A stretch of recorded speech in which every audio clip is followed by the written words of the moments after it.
I grew up in Cardiff in South Wales. I left high school with an A star in drama and nothing else. What drew you to the drama? I just felt for the first time that I was good at something. What took you into acting? I'm very intrigued by this. I was really drawn to trying to inhabit other people's psychology and work out why they do the things they do. Maybe it's the Libra rising. I always wanted to understand the other person's point of view. I really liked transforming.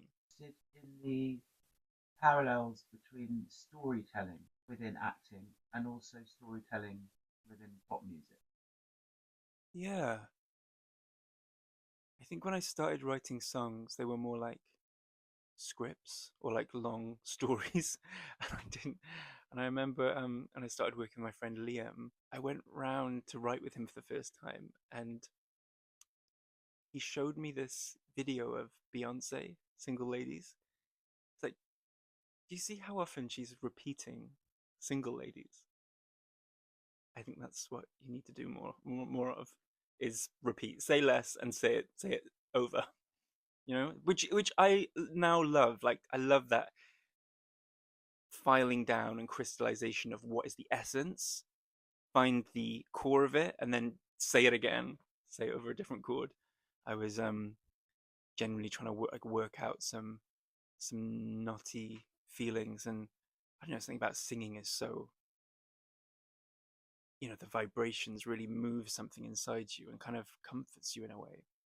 And then just some friends were encouraging enough to tell me it was good, and then I, yeah, felt the incentive to keep going and try more songs. How does it feel to be so openly vulnerable? Being vulnerable in music and in the songs is fine. Like I feel like that's the job and it's helpful and that's fine. But what's required if you want any kind of audience or if you want the music to reach people, you then have to be like, come on, everyone, read my diary. Like, look at this. And it's the last thing you really want to do. It's that weird dichotomy that maybe a lot of artists have. I don't know if like wanting to be seen, but also absolutely not wanting to be seen. Has that helped with your name by calling yourself a different name? I thought by calling myself Don't Make This Weird, it would help me psychologically separate myself from the work I was putting out. I don't think it has really, but that I think was the hope.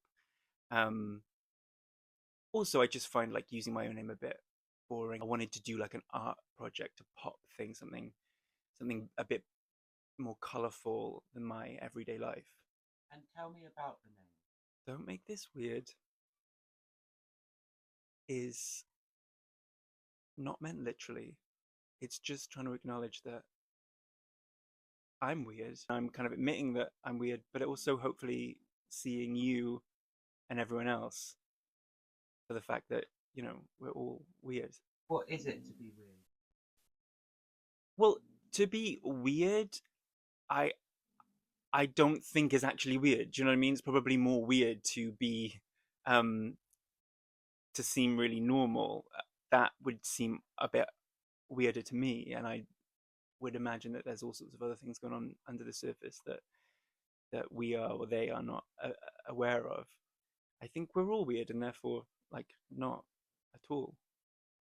Is Don't Make This Weird your way of embracing uncomfortable feelings? The album is all about facing up to and admitting uncomfortable, difficult, sticky, knotty feelings, and hopefully by being open about that and expressing that makes someone listening to it feel like less alone for all of their sticky, knotty feelings. And I know when I started writing the album, I would have loved to not make it weird and be cool and chill and just take the breakup like a champ, but I was really torn apart by it. And I felt that I was making things weird. I was crying at work and just not really functioning for a while.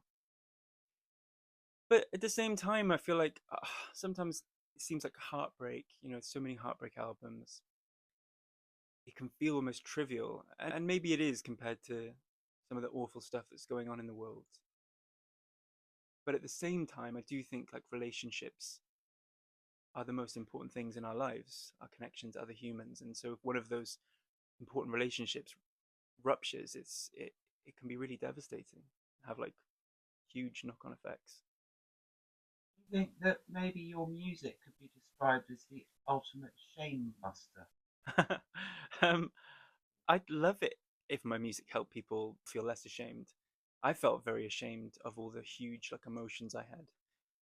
Um, back when I started writing the album, I felt like, yeah, why can't I just be normal and function and deal with this? I would love it if yeah, people felt less alone and less ashamed if they're not getting over something. That sometimes it takes longer than it's meant to. And because a song like Heartbreak on Antidepressants, Mm. am I right in thinking you were going through heartbreak and you were on Yes, I was heartbroken on antidepressants because my brain chemistry was changing and my thoughts and body and emotions were being pulled in like different directions. I was trying to capture that in the music. Is it nice for you to see how fans of your music are reacting to your? Is lovely if I'll get a message from a listener telling me that yeah, they resonate and it moves them, and that they I had one like really lovely message by a guy just saying, I feel like you've articulated every shade of heartbreak. Just like not something I necessarily would have wanted to be known for, but like it's obviously lovely when people connect to it. I don't know what my message is other than like I'm just trying to express my like human experiences, and hopefully that connects to people. My message is that there is no one message other than, try and accept all the different colors within yourself, because I know it can be very damaging when you try and suppress or deny a certain part of yourself or emotion. Being a queer artist feels good. I mean, like, I'm inspired by a lot of queer artists. I love that queer, as I understand it, has come to be stand for, yet an alternative sexuality, but also an alternative way of thinking or alternative way of living. And it's an exciting time to be alive and have people living in alternative ways rather than the heteronormative classic. On the one hand, I feel like we've never had it so good, and on the other hand, I'm very aware of the horrific things that our government do towards trans people, but particularly America, and how that will bleed into ours is very concerning. Um, but I'm pretty sure there's never been a better time to be a queer artist for all the challenges that come with being independent, putting yourself out there. I'm also acutely aware that 20 years ago, I wouldn't be able to do this. I feel like your videos are very brave. Looking at the three videos that have come out of this album, I think there's like a unifying theme of like breaking free somehow. So like with the Heartbreak Antidepressants, I'm a businessman, I'm in a suit, I'm on the commuter train, and then I'm losing the layers and ascending and like flying. And in the Whatever Gets You Through the Night, I'm in the changing room, kind of tormented by something, but then these rugby players like lifting me up, and it's and the cracks of lightning, and there's something freeing about that. And then with Don't Make This Weird, I'm in this like really stereotypically masculine environment, like this working men's club, which I actually used to work in a similar place back in Cardiff when I was a teenager. Stereotypically like macho place, and actualizing these ideas of queer fantasies. In a way, you're also challenging a lot of masculine stereotypes.